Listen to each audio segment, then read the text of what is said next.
बिस्मिल्लाहिर्रहमानिर्रहीम। अस्सलामुअलैकुम। उम्मीद करती हूँ सब अपने ईमान के साथ खैरियत से होंगे। हम आज 4 किलो मटन का कोरमा बनाने जा रहे हैं। उसकी रेसिपी मैं आज दूंगी आपको। 4 किलो मटन लेकर उसको मैंने वॉश कर लिया है और साबुत गरम मसाला डालकर उसको मैंने प्रेशर देकर गला लिया है। अब हम उसके बाकी इंग्रेडिएंट्स की तरफ चलते हैं। कौरमे के लिए मैंने 1.5 किलो प्याज लिया है और उसको मोटा मोटा काट लिया है क्योंकि हम इसको ग्राइंड करेंगे और इसकी पेस्ट बनाएंगे। और 1.5 किलो टमाटर चाहिए, इनको भी आप मोटा मोटा काट लें। और आधा पाव के करीब मेरे पास लहसुन और अदरक है, इसको भी हम पेस्ट बनाएंगे। मसालों में 2 टेबल स्पून ज़ीरा है, 3 से 4 स्टिक्स हमारे पास दालचीनी की है, 1 फूल बादियान का, आधा टुकड़ा जायफल का, 1 पीस जावित्री का, 6 से 7 लौंग हैं, 3 छोटी इलायची और 1 बड़ी इलायची है। इन सबको हम ड्राई रोस्ट करेंगे और फिर हम इनको मिक्सी में डालकर दरदरा पीस लेंगे।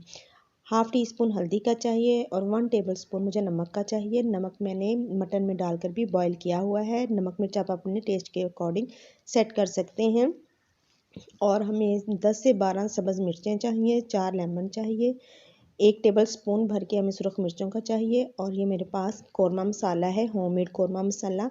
मैं इसकी रेसिपी आपको बहुत जल्द दूंगी। ये भी 2 से 3 टेबल स्पून हमें चाहिए। पतीली में 3 पाव ऑयल ले लें, उसको गर्म कर लें और इसमें प्याज फ्राई कर लें। लहसुन और अदरक भी साथ ही ऐड करके इनको फ्राई कर लें। प्याज फ्राई करके हमने पेस्ट बना लिया है। अब हम घी में पेस्ट ऐड करेंगे, टमाटो पेस्ट ऐड करेंगे और अपनी स्पाइसेस ऐड करके इसको फ्राई करेंगे। मसाला घी छोड़ने तक हम मसाले को अच्छी तरह फ्राई करेंगे सारे इंग्रेडिएंट्स ऐड करने के बाद। और दूसरे चूल्हे पे मैंने ड्राई रोस्ट होने के लिए मसाला रखा हुआ है, इसको हम मसाले को ड्राई रोस्ट करेंगे और फिर इसको दरदरा पीस लेंगे। मसाला भून चुका है, अब हम इसमें मटन ऐड करेंगे। मटन को मैंने गरम मसाला और नमक डालकर बॉईल कर लिया है। अब हम इसको मसाले के साथ भूनेंगे मटन को और इसको 5 से 7 मिनट तक हम भूनेंगे। और फिर इसके बाद हमें जितनी रिक्वायर्ड होगी ग्रेवी, हम उसकी ग्रेवी बनाएंगे। मेरे पास इसकी यखनी बची हुई है, मैं वो ऐड करूँगी। अगर आपके पास यखनी ना हो तो आप पानी डाल सकते हैं उसमें, जितनी आपको ग्रेवी रिक्वायर्ड हो। मटन भून चुका है, अब हम इसमें लेमन जूस ऐड करेंगे और सब्ज़ मिर्चें ऐड करेंगे दरमियान में से कट लगाकर।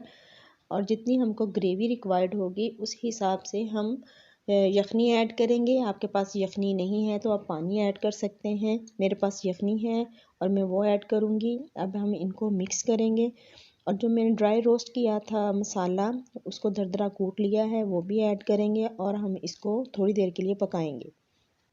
अल्हम्दुलिल्लाह हमारा कौरमा बनकर तैयार है, बहुत मज़े का है। आप इसमें अब धनिया ऐड करें, धनिया ऐड करके इसको मिक्स करें अच्छी तरह।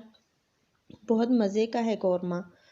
और अब हम इसमें सब्ज़ मिर्चें ऐड करेंगे, कटी हुई बारीक कटी हुई सब्ज़ मिर्चें और स्लाइस में कटा हुआ अदरक।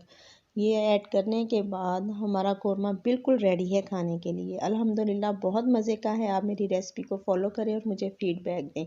जज़ाकल्लाहु खैरन कसीरा।